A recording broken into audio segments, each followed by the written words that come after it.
ในสวรรค์อยู่ตรงหน้าพระพักตร์พระเจ้าเราขอนมัสการตลอดวันแรกคืนร้องสรรเสริญแด่พระเจ้าผู้บริสุทธิ์พระเจ้าผู้ทรงงดงามผู้ทรงสมควรสรรเสริญ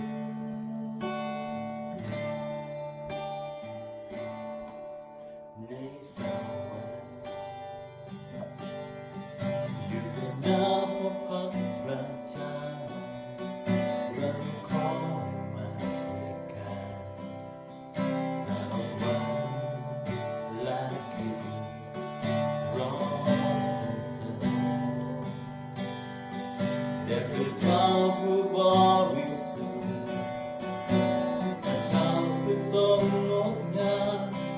ผู้ทรงสมควรสรรเสริญร้องบริสุทธิ์บริสุทธิ์บริสุทธิ์ร้องว่าบริสุทธิ์บริสุทธิ์บริสุทธิ์พระเจ้าผู้ทรงฤทธา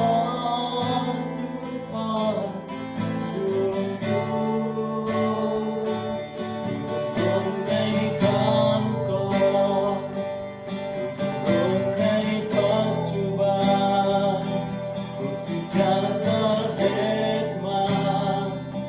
คือพระเจ้าผู้สูงสุดผู้ดำรงในการก่อนผู้ดำรงในปัจจุบันผู้สิจะเสด็จมาคือพระเจ้าผู้สูงสุดผู้ดำรงในการก่อนผู้ดำรงในปัจจุบันผู้สิจะเสด็จมาคือพระเจ้าผู้สูงสุดทรง